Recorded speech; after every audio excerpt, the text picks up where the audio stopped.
क्या पता लगेगा कि ये विभीषण जो है बिल्कुल रावण को खत्म करना चाहता है, उसके मन से चाहता है। तो वो समर्पण पूरा हुआ कि नहीं भगवान के प्रति विभीषण का, उसकी परीक्षा ले रहे थे। जैसे विभीषण ने बोला कि प्रभु इसकी नाभि में अमृत चुका इसको मारो, तो भगवान ने ठीक है मार दिया।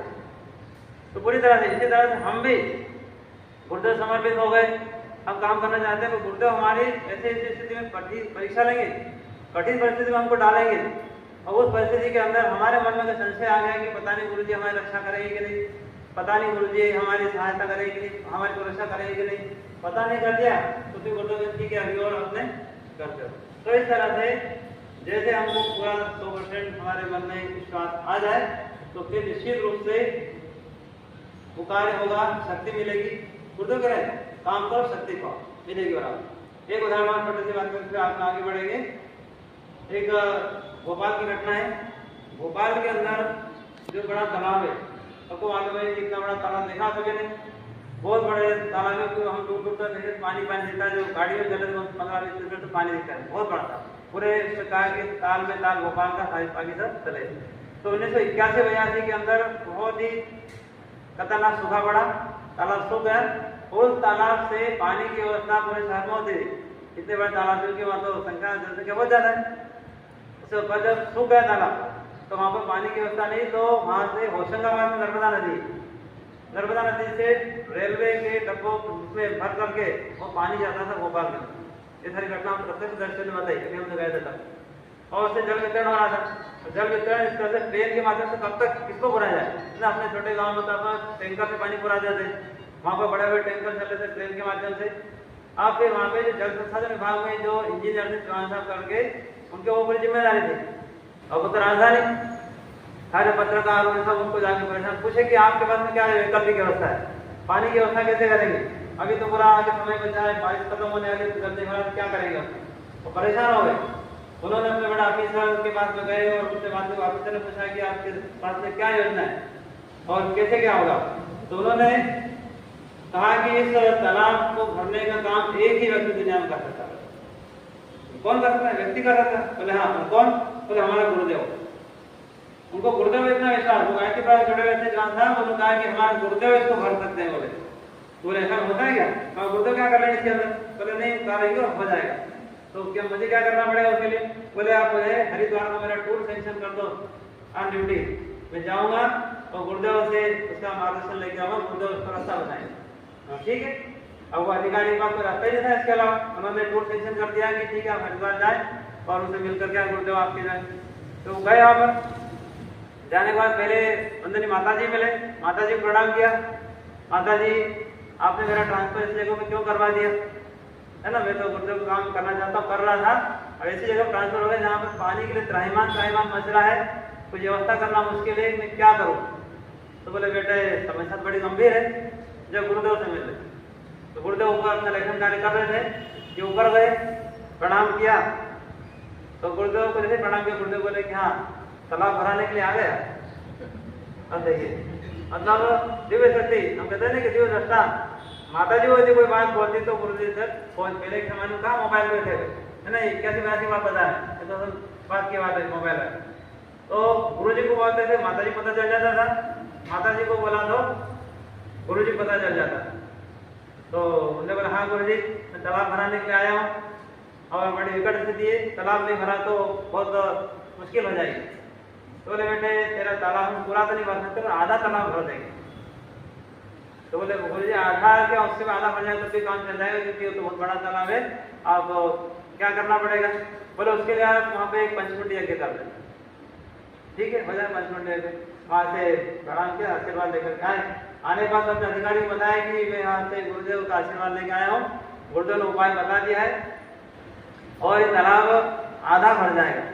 तो अधिकारी बोले कि वो आधे से आधा भर जाएगा तो भी चलेगा, 25% भी भर दिया तो बहुत है, क्योंकि हमारी व्यवस्था हो जाएगी। तो क्या करना पड़ेगा, तो उन्होंने कहा पंचकुंडी यज्ञ करना पड़ेगा। तो उस समय पंचकुंडी यज्ञ के लिए भी टोली चाहती थी। टोली को बुलाई, उन्होंने कहा कि इसके लिए क्या खर्च आएगा, बोले 500 रुपये खर्च आएगा। उस जमाने में 500 रुपये होता था, तो 500 रुपये ऑनलाइन उसकी नोटशीट चली, सर जानते हैं नोटशीट चलाना पड़ी। और नोटशीट मतलब ऑफिशियल काम कैसे होता है, भोपाल के ऑफिस में वहाँ पर आगे भी रिकॉर्ड लगा हुआ है, उस पर लिखा गया पंचकुंडी यज्ञ इसलिए किया जा रहा है कि तालाब के लिए बहुत पूरा भरने के लिए। और हुआ तो लिया शांतिपुर से ये किया, छोटा टेंट लगा दिया था, बस उतने लोग बैठे थे, ज़्यादा लोग थे नहीं। और जब ये बारिश के बाद अभी गर्मी का समय आएगा फिर कुआर महीने, तो तब गर्मी चालू हुई थी। पर जैसे हवन खत्म हुआ, हवन खत्म होने के साथ ही वहाँ पर सारे काले काले बादल घुमड़ते आ गए, पूरा वातावरण बिल्कुल बारिश जैसा हो गया। और एकदम से जो घनघोर वर्षा चालू हुई, देखने वाले बताते हैं कि 3 रात तक मोटी मोटी धार जल वर्षा होती रही, और तालाब आधा भर गया, आधा भरने के बाद में पानी गिरना बंद हो गया। ये है अंदर। और कुछ होमवर्क दे करके वो चले गए, 15 मिनट में कुछ काम था बाहर।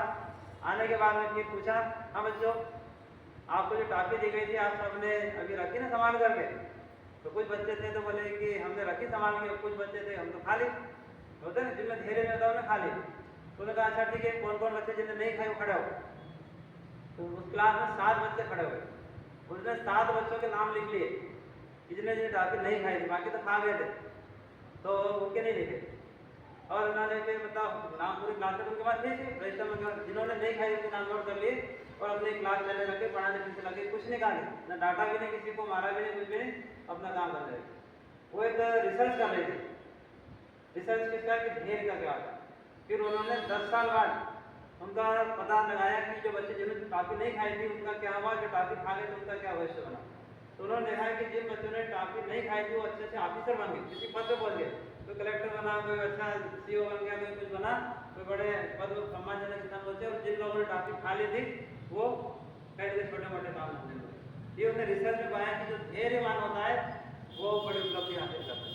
जैसे हम मिशन में भी हो, किसी जगह पर भी हो, यहाँ पर कहा है कि धैर्यवान बने, संगठन को सदैव धैर्यवान ही संगठन को करना चाहिए, उससे सबकी बात सुने हम।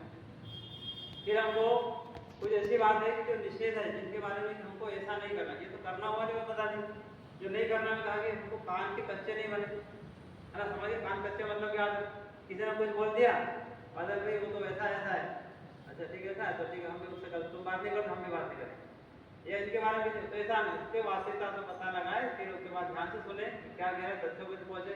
फिर पूर्वाग्रही अथवा दुराग्रही ना बने, है ना। कभी कभी पूर्वाग्रह से ग्रसित होते हैं, ये दुराग्रह होता है तो फिर सुने नहीं जाते किसी बात, क्यों क्या कहना चाह रहा है।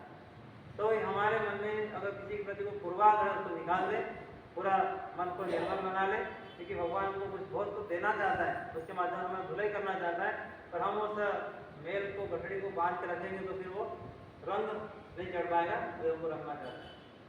फिर उद्विग्न न हो, यह अगला बिंदु है कि उद्विग्नता, उद्विग्नता बोलते हुए ध्यान में बोलते हैं शरीर शांत, मन शांत, है ना। ये मन तो बहुत बाद में आता है, मन की पहले है ना, हमारा वासना शांत, तृष्णा शांत, अहंता शांत, ये बोलते हैं उद्विग्नता शांत। उद्विग्न समझते हैं कि जरा सी बात किसी ने कहते एकदम उद्विग्न हो गए। ये तो कौन हो सकता है तो उद्विग्न जो कि बाजार में घूम रहा है, जिसको कोई नॉलेज नहीं, ज्ञान नहीं, अज्ञानी है, अज्ञानता का ये प्रदर्शन होता है कि अगर हम उद्विग्न हो रहे हैं, इसका ध्यान रखिए उद्विग्न न हो। फिर चौथा बिंदु होता है कटुभाषी न बने, है ना। ये तो आप या तो हृदय में नोट करें या फिर तो अपने काफी नोट के बिंदु तो रहे, बाकी विस्तार हम कर लेंगे। कटुभाषी, है ना, वाणी का बड़ा है कि मतलब वाणी अगर अच्छी बोले तो हमारे तो अपने बच्चे चले जाएंगे, नहीं तो फिर हमसे सब लोग कटने लग जाएंगे। फिर असत्य बोलने से बचे, ये भी बड़ी महत्वपूर्ण चीज़ है। अगर हमने किसी को एक बार 2 बार झूठ बोल दिया और विश्वास खो दिया, फिर हम लोग कोई विश्वास नहीं करेगा, ये तो झूठ बोलता है, इनकी बातों में कोई हम विश्वास नहीं कर सकते, बातों में दम नहीं है, क्योंकि ये सच्ची झूठा है। और अगर जैसे हरिश्चंद्र बहुत बड़े हो गए थे, उनकी बात में उनको अटल हो गई थी, उन्होंने जो कह दिया मतलब कह दिया कि तो अब कहते ना आज भी कोई व्यक्ति अगर सही बोलता है तो उसको क्या उपमा दिया कि तो राजा हरिश्चंद्र हो गया, तो वो इतने समय हो गया फिर भी आज उनको नाम उनका लिया जाता है। इस तरह से असत्य बोलने से बचे। और एक अंतिम बिंदु बताया कि अहंकारी न बने। सारे वो बिंदु है जो बिंदु हमको अंदर तक चोट पहुंचा रहे हैं, बैठे बैठे हम देख रहे हैं कि हम अपने आप का आकलन करें, इनमें से ऐसा कौन सा बिंदु है जिसको अब हमको तत्काल से तत्काल निकाल करके बाहर फेंकने की आवश्यकता है। तो ये अहंकारी भी होता है। संगठन में पद है, समन्वय का होता है, अध्यक्ष का अथवा प्रमुख का नहीं होता है। हम सदैव